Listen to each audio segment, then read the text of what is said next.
Have you ever found yourself wanting to get something new to treat yourself? Because you worked hard or had a tough week or simply because you deserved it? Have you ever caught yourself imagining that if only you got this one item, you would look so much better, seem so much more successful, or finally get your life together? We keep bringing more things into our lives and keep spending more money when what we actually need is to realize that we are enough and have been enough all along. When we learn to recognize our self-worth, we realize that what we deserve is not yet another product that promises to make our life better. What we deserve is time for listening to our own needs, moments to breathe and enjoy, and a life that feels truly ours. We realize that we actually deserve better, not more. Hi everyone, this is Liz. I'm all about slowing down in a fast-paced world and building a peaceful, simple life in overwhelming times. I invite you to grab a cup of hot tea and let's chat about how feeling enough makes us want less. We live in challenging and confusing times. It has never been harder to find our path in this world. With new aesthetics and lifestyles being presented to us non-stop on all channels, it has never been more difficult to decide what's worth aspiring to and what's worth pursuing. Meanwhile, the seemingly perfect lives of others leave many of us to wonder what we are doing wrong if we don't lead this kind of life. We are surrounded by this constant narrative that wanting the best for ourselves means surrounding ourselves with expensive experiences and things, although status symbols of a life that reads as successful from the outside. We're told that if we truly valued ourselves, we would treat ourselves to all of it. That knowing our worth means proving it with the right purchases. That to be deserving, we have to live up to an image that was never real to begin with. There's this constant voice that keeps whispering, if you knew your worth, wouldn't you treat yourself to that luxury face mask? Wouldn't you get the silk pajamas you can't actually afford or go to that high-end hairdresser?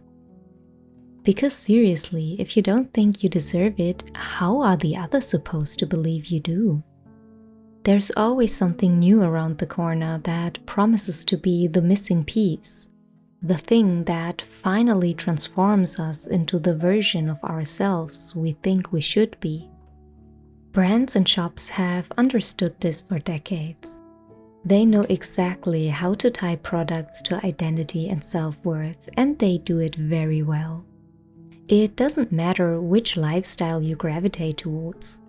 It can be the successful luxury lifestyle that comes with its own set of items, such as designer handbags. It can be the dark academia lifestyle that comes with stacks of books, warm scarves, and pumpkin spice drinks in cute mugs. It can even be the sustainable lifestyle that can make people throw out the things they own just to replace them with more sustainable options, thereby completely defeating the purpose of that lifestyle. Each lifestyle, each aesthetic comes with a checklist of things we're supposed to own to do it right. And before we know it, we are buying into an identity rather than living our own life. And yet, that chase rarely leads where we think it will. Often, it just ends up leaving us broke amidst all that stuff and clutter, with the unsettling realization that we are still not happier and the world is just as confusing. It leaves this void within us that makes us wonder, if more won't make us happier, then what will? I believe you are here because deep down you are already aware of this, but I'll say it out loud anyway because it's so easy to forget. Self-worth doesn't have a price tag attached to it. Self-worth doesn't come as a product or a service. We have become so used to the notion of wanting the best for ourselves being attached to consumption, we can easily lose track of what it can actually mean. So here's what I mean when I say you deserve better, not more. Instead of accumulating more and more, let's go all the way back to the basics and ensure the pillars our lives are built on stand on solid ground.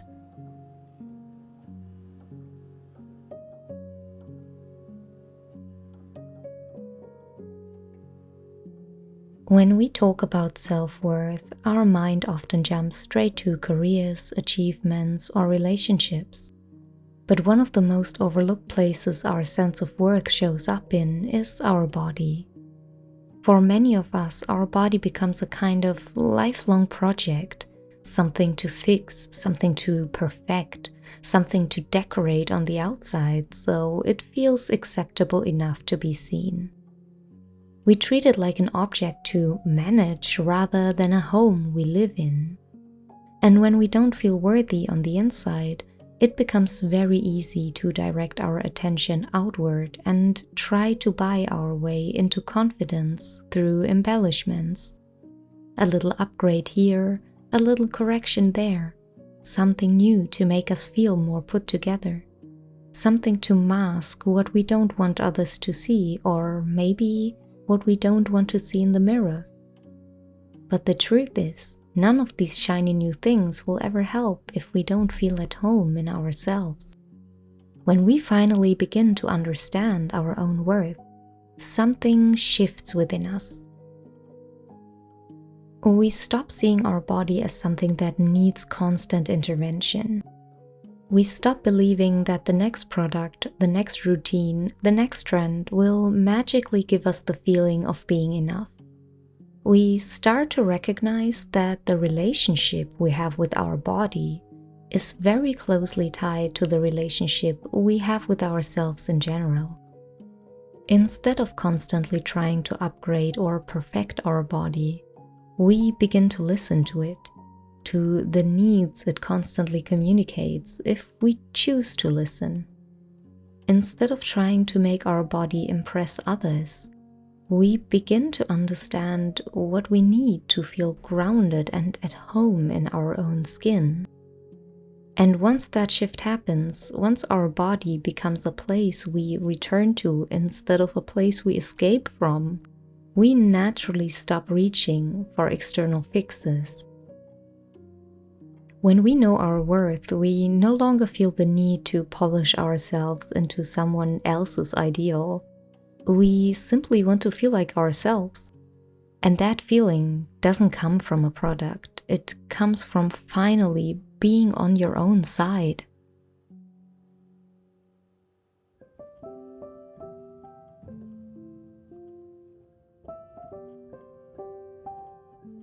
Can I ask you an honest question?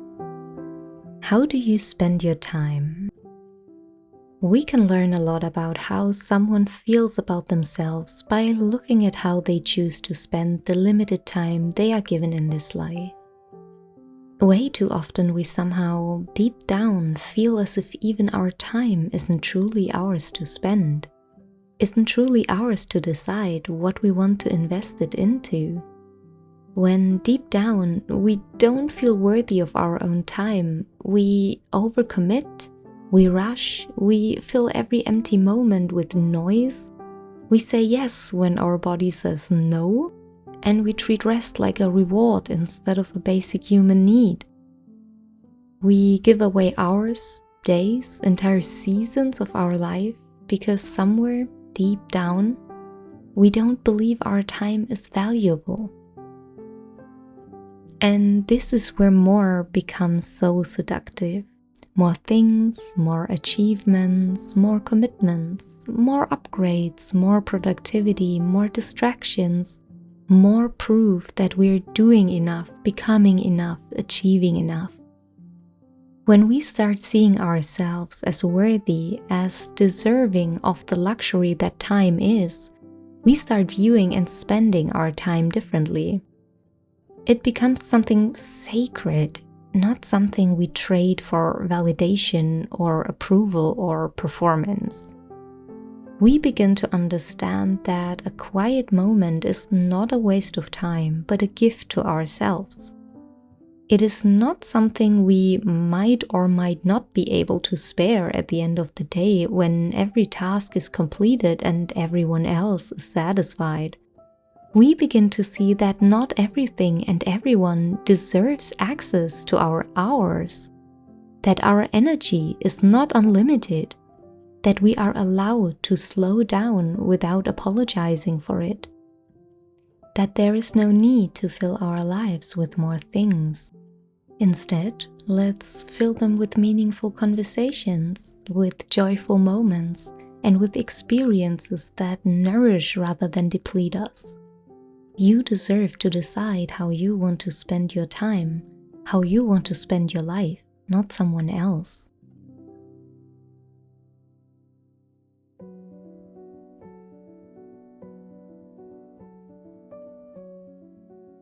Our space tells our story, even if we don't. Not a story about style or aesthetics or what's currently trending, but a story about how we feel on the inside. When our inside is chaotic, our homes often are too. We fill them with objects that promise joy, identity, or transformation. We keep things we don't love because we don't want to disappoint anyone. We hold on to items just in case because we don't feel confident enough to let them go and trust that we will be fine without them. We chase the picture-perfect room we've seen online, hoping it will give us the sense of belonging or stability we're missing internally. And slowly, quietly, our space becomes kinda heavy. Not necessarily because it's messy, but because it carries the emotional weight of all the things we accumulated, hoping they would make us feel more complete. Once we become aware that our space, our room, our apartment, our house is there to be a home to us, to serve us, to make us feel comfortable and grounded, not someone else, it completely changes how we treat our home. We stop wanting our home to impress others. We stop wanting our space to reflect an identity that isn't truly ours. We stop curating rooms for the gaze of other people, online or offline. Instead, we begin to crave room to breathe. We begin to crave a space that caters to our needs, both functional and aesthetic. We begin to crave a space that feels calm and safe, not curated or performative. Your space doesn't have to be perfect, it just has to be you. A space that meets your actual life, not your imagined one. A space that reflects who you are and who you are becoming, not who you're trying to prove yourself to be. And this is where needing less becomes such a natural outcome. When our space matches our inner world, we stop wanting to fill it with more. When our space is filled with exactly what we need, not more and not less, it gives us the peace of knowing that everything is there, everything is in its place, it is perfect for us, it is enough for us, and we are enough. When we think about filling an inner void with more, we usually think of things. But the types of relationships we maintain with others play a role in this too. When we don't feel worthy, we often seek out relationships that confirm our fears. We chase people who don't choose us. We try to impress people who don't actually know us or whose approval doesn't even add any substantial value to our lives. We overextend ourselves to be liked, to fit in, to belong. We pretend to be someone shinier, more polished, more interesting, someone who's more enough. And often, without realizing it, we use things to build those connections. We buy clothes that make us feel as if we fit in. We get the trendy items everyone else has so we don't fall behind. We shape our home and lifestyle around the expectations of people who don't live our life. What if we stop doing that? What if we started only considering what feels right for us, or what feels enough for us? What if we stopped performing, stopped proving, stopped trying to earn our place amidst others, even if it doesn't come naturally? What if we stop bending ourselves into shapes that don't fit? Instead, let's start choosing people who see us, not the things we own, not the persona we build, not the performance we've perfected. Let's start connecting with people who also think that we are enough. Let's start valuing relationships that feel nourishing, reciprocal, peaceful. Relationships where our presence is enough, not our achievements, not our productivity, not our possessions. Relationships where it's more important to be there for each other, trust each other, help each other out, and to have a really good time together. The truth is, the people worth keeping in our lives don't care whether we have the latest things. They care whether we show up with openness, honesty, warmth, and self-respect. They don't require us to have more. They simply allow us to be.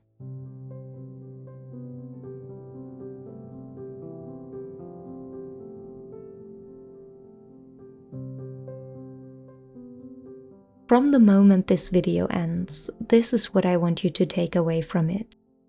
You don't have to keep proving yourself through accumulating more things, not to yourself and not to others.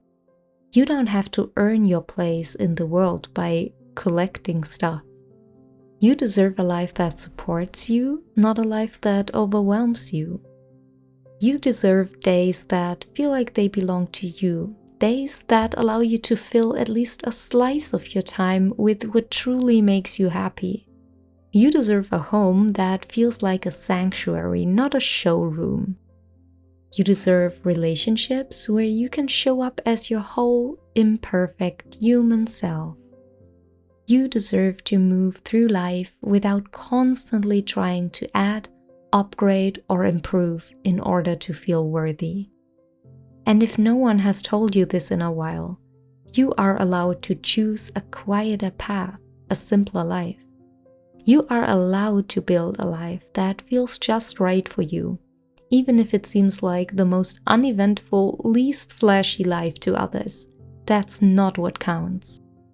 The wish to always add more fades the moment we realize what our enough is. It fades the moment we realize that what will truly increase our happiness is nurturing what's already there. Our own body, our routines, our space, the people we love, tending to them with more intention and care. Let's unapologetically want the best for us, not in a financial or material way, but in a way that allows us to live a life that fulfills us, that sparks happiness and contentment in us. Because you deserve better, not more.